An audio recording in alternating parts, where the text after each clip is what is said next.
Oke, kali ini saya akan menjelaskan tentang buku jurnal. Apa itu buku jurnal?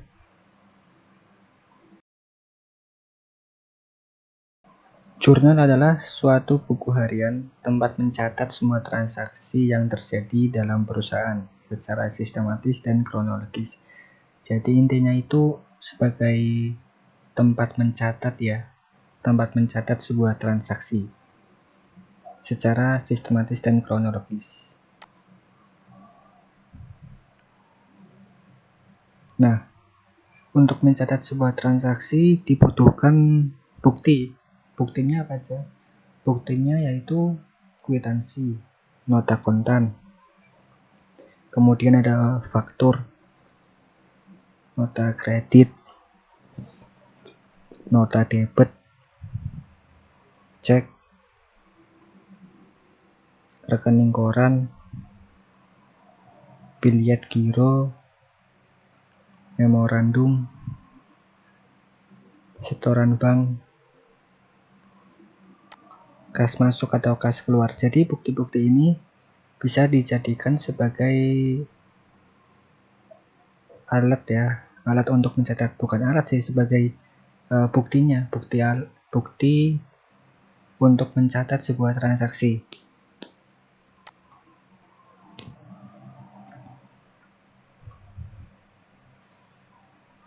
Nah, fungsi jurnal adalah sebagai berikut.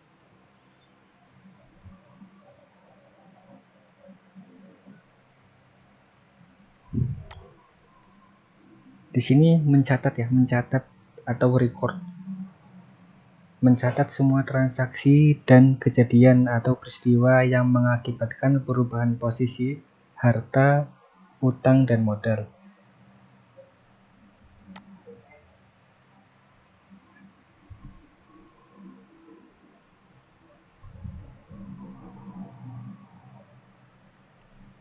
Nah, kemudian yang kedua ada historis.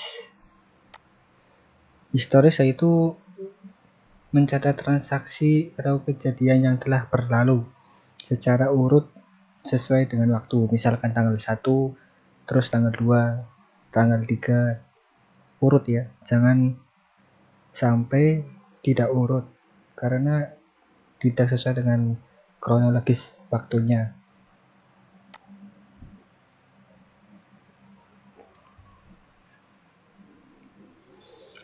Selanjutnya ada analisis, yaitu menganalisis pengaturan transaksi atau kejadian terhadap posisi harta, utang, dan modal sehingga dapat diketahui akun mana yang bertambah dan berkurang. Ya, jadi semua transaksi akan diketahui ya, mana yang bertambah, mana yang berkurang.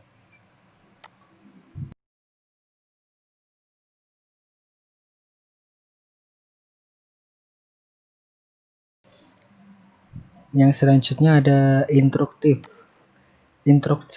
Instruktif yaitu memberikan instruksi atau perintah untuk mencatat. Dalam artian menggolong-golongkan akun, ya kan. Fungsi yang terakhir yaitu sebagai informatif atau memberikan penjelasan tentang waktu dan peristiwa ekonomi yang terjadi dan pengaruhnya terhadap akun yang bersangkutan, nama debitur atau kreditur dan sebagainya.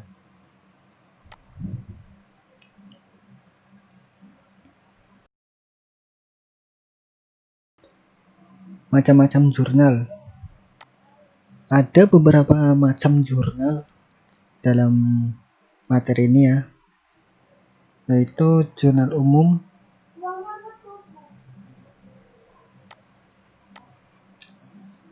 terus jurnal khusus,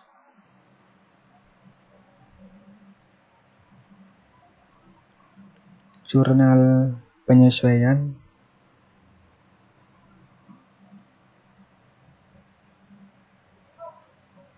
ada jurnal penutup, dan yang terakhir ada jurnal pembalik.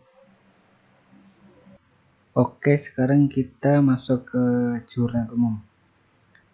Nah, jurnal umum merupakan tempat untuk mencatat semua transaksi keuangan perusahaan pada periode tertentu secara sistematis. Nah, bentuk jurnal umum itu seperti apa? Kira next. Nah, di sini ada bentuk jurnal umum. Nah, ini untuk lebih jelasnya. Nah, di sini ada tanggal. Kolom tanggal untuk mencatat tanggal berdasarkan urutan kronologi kejadiannya. Tanggal 1, terus tanggal 2, dan seterusnya. Kemudian ada kolom keterangan. Kolom keterangan untuk mencatat ayat-ayat jurnal transaksi sesuai dengan urutan debit kredit dalam setiap transaksi ya. Jadi di sini ada kolom keterangan ayat jurnalnya di sini sesuai dengan ini ya. Urutannya yang pertama debit, yang kedua kredit, seperti itu. Nah, yang ketiga ada kolom referensi untuk mencatat atau untuk menandai ayat-ayat jurnal yang sudah diposting ke buku besar. Dan yang keempat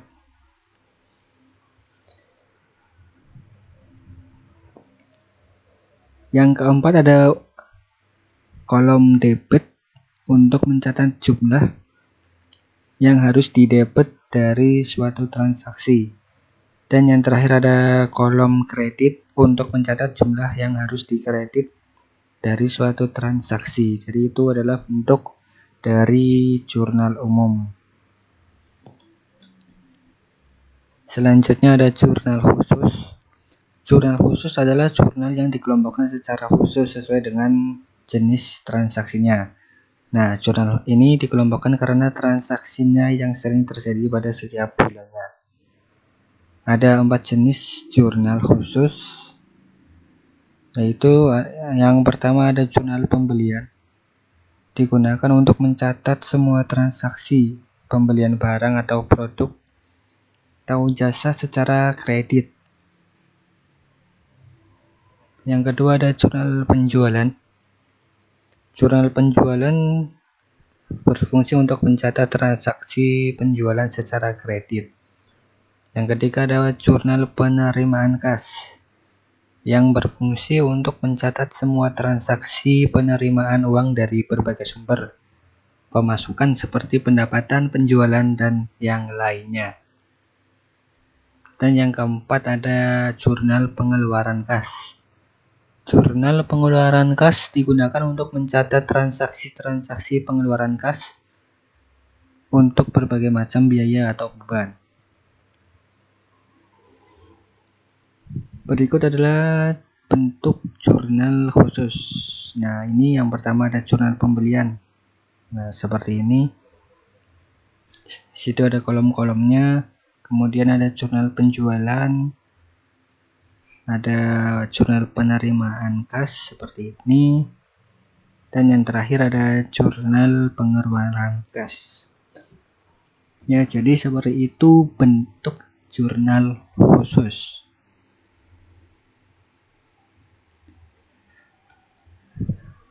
Selanjutnya ada jurnal penyesuaian. Jurnal penyesuaian ialah jurnal yang dibuat pada akhir periode akuntansi untuk membandingkan jumlah yang dicatat apakah sudah sama dengan periode pengakuan yang sama. Fungsinya adalah yang pertama yaitu supaya akun nominal yakni akun pendapatan beserta bebannya bisa diakui di suatu periode serta menunjukkan situasi yang sesungguhnya. Yang kedua yaitu untuk menghitung perkiraan nominal, pendapatan serta beban sebenarnya dalam periode terkait. Yang ketiga ada menetapkan saldo catatan pada akun buku besar di akhir periode, sehingga perkiraan saldo, kewajiban dan harta menunjukkan jumlah yang sesungguhnya. Dan yang keempat supaya di akhir periode akun real yang berupa harta, kewajiban serta modal menampakkan situasi yang sebenarnya. Jadi itulah beberapa fungsi dari jurnal penyesuaian. Nah, ini adalah bentuk jurnal penyesuaian. Di situ ada kolom tanggal untuk mencatat tanggal penyesuaian, biasanya di akhir periode akuntansi bulan Desember. Kemudian yang kedua ada kolom keterangan. Kolom keterangan digunakan untuk mencatat ayat-ayat jurnal transaksi sesuai dengan urutan debit kredit dalam setiap transaksi. Yang ketiga ada kolom referensi, digunakan untuk mencatat jurnal yang sudah diposting ke buku besar penyesuaian. Yang keempat ada debit, untuk mencatat jumlah yang harus didebit dari suatu transaksi. Dan yang kelima ada kolom kredit, untuk mencatat jumlah yang harus dikredit dari suatu transaksi. Kemudian selanjutnya ada jurnal penutup. Jurnal penutup yakni jurnal yang dibuat untuk menormalkan atau memindah saldo perkiraan sementara sehingga perusahaan dapat mengetahui laba rugi bisnis dalam satu periode. Nah, akun-akun yang memerlukan jurnal penutup yaitu antara lain ada pendapatan, akun beban, akun ikhtisar, saldo laba atau rugi, dan prive. Bentuk dari jurnal penutup adalah sebagai berikut. Ini ada kolom akun untuk mencatat akunnya, kemudian ada kolom debit untuk mencatat jumlah yang harus didebit, kemudian ada kolom kredit untuk mencatat yang harus dikredit.